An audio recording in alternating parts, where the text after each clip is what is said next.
നമസ്കാരം. ജനയുഗം പൊളിറ്റി പ്രൂബിലേക്ക് സ്വാഗതം.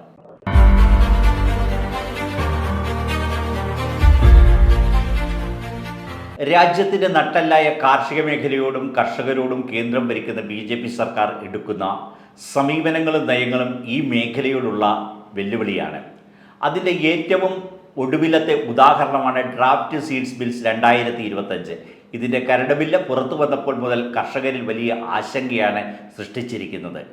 ഇത് നമ്മുടെ രാജ്യത്തിൻ്റെ ഭക്ഷ്യസുരക്ഷയെയും കർഷകരുടെ ഉപജീവന മാർഗങ്ങളെയും വിത്തുകൾക്ക് മേലുള്ള സ്വയംഭരണ അധികാരത്തെയും അട്ടിമറിക്കും. ഇത് 1966 വിത്ത് നിയമം 68-ലെയും 83-ലെയും വിത്ത് നിയന്ത്രണ ഉത്തരവുകളും റദ്ദാക്കുന്ന തരത്തിലാണ് പുതിയ ബില്ല് വരുന്നത്.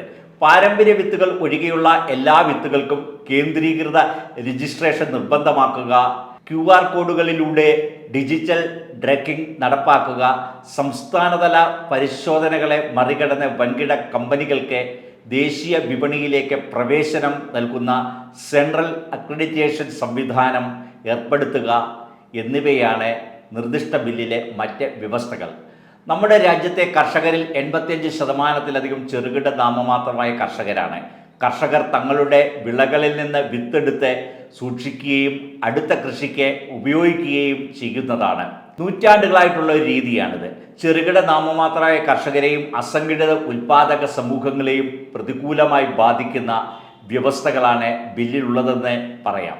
വിത്തുകളുടെ രജിസ്ട്രേഷൻ നിർബന്ധമാക്കുന്ന ബില്ലിലെ വ്യവസ്ഥ പരമ്പരാഗത വിത്തുകൾ ഉപയോഗിക്കുന്നതിൽ നിന്നും കൈമാറുന്നതിൽ നിന്നും കർഷകരെ ഉള്ളതാണ്. നവലിബറൽ നയങ്ങൾ നടപ്പിലാക്കിയ ശേഷം ലക്ഷക്കണക്കിന് കർഷകർ ആത്മഹത്യ ചെയ്ത രാജ്യമാണിത്. കൃഷിച്ചെലവുകൾ വർദ്ധിച്ചതുമൂലം നഗരങ്ങളിലെ കെട്ടിട നിർമ്മാണ മേഖലയിൽ കുടിയേറുന്ന ലക്ഷക്കണക്കിന് ഗ്രാമീണരുടെ നാട്. കടക്കെണിയും കാലാവസ്ഥാ വ്യതിയാനവും മൂലം ബുദ്ധിമുട്ടുന്ന കർഷകരുടെ നാട്ടിലേക്കാണ് വിത്തുൽപാദന രംഗത്തെ വൻകിട ബഹുരാഷ്ട്ര കമ്പനികൾക്ക് കൂടുതൽ അധീശത്വവും സ്ഥാപിക്കാനുതകുന്ന നിയമനിർമ്മാണം. 2004 തന്നെ ഇത്തരം ഒരു ബില്ലിനെ ശ്രമങ്ങൾ ആരംഭിച്ചിരുന്നു. 2019 കരട് ബില്ലുമായി മോഡി സർക്കാർ രംഗത്തെത്തിയെങ്കിലും ഐതിഹാസികമായിരിക്കുന്ന കർഷക പ്രക്ഷോഭത്തെ തുടർന്ന് പിന്മാറുകയായിരുന്നു. ഇന്ത്യൻ കർഷകരെ സംബന്ധിച്ചിടത്തോളം വിത്തുകൾ കൃഷിക്കുള്ള വെറുമൊരു അസംസ്കൃത വസ്തുവല്ല, മറിച്ച് കാർഷിക അതിജീവനത്തിൻ്റെ അടിത്തറയും കർഷകൻ്റെ സാമ്പത്തിക വിധി നിർണ്ണയിക്കുന്ന ഘടകവുമാണ്. ഏകദേശം $382 കോടി മൂല്യമുള്ള ഇന്ത്യൻ വിപണി ഇപ്പോൾ തന്നെ ഭരിക്കുന്നത് വൻകിട ബഹുരാഷ്ട്ര കമ്പനികളാണ്.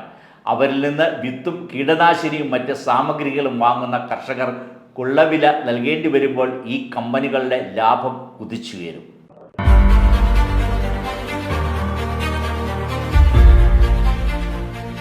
പറയുന്ന കാര്യങ്ങൾ ചെയ്യുന്ന ഒരു ഭരണ സംവിധാനമാണ് കേരളം ഭരിക്കുന്ന ഇടതുപക്ഷ ജനാധിപത്യ മുന്നണിയുടെ സർക്കാർ.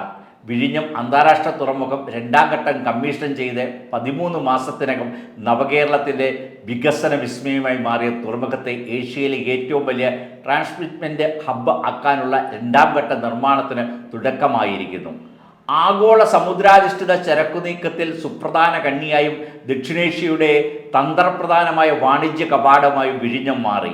2ാം ഘട്ടത്തിൽ തുറമുഖശേഷി 10 ലക്ഷം TEU-വിൽ നിന്ന് 50 ലക്ഷം TEU ആയി ഉയരും.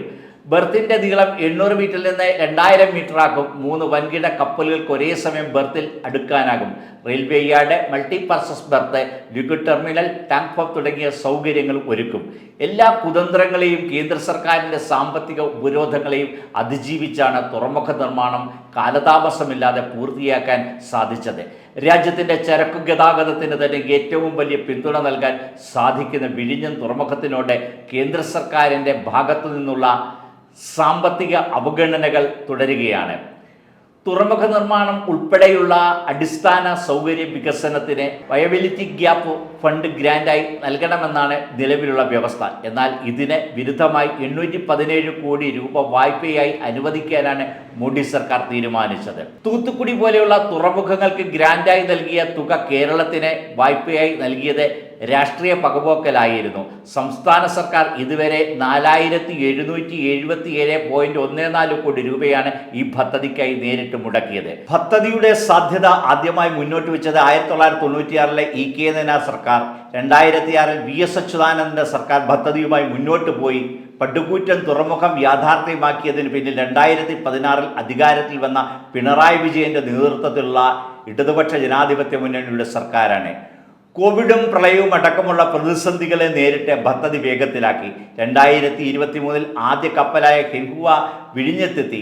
2024 ജൂലൈയിൽ ട്രയൽ ഓപ്പറേഷനും ഡിസംബറിൽ വാണിജ്യാടിസ്ഥാനത്തുള്ള പ്രവർത്തനങ്ങളും തുടങ്ങി. 2025 മെയ് 2 ഉദ്ഘാടനം ചെയ്തു.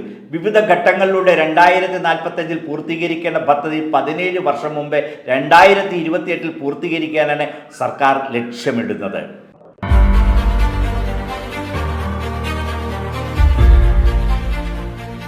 ജനയുഗം പൊളിറ്റിക് പ്രോബിൻ്റെ മറ്റൊരധ്യായത്തിൽ വീണ്ടും കാണും വരെ നമസ്കാരം.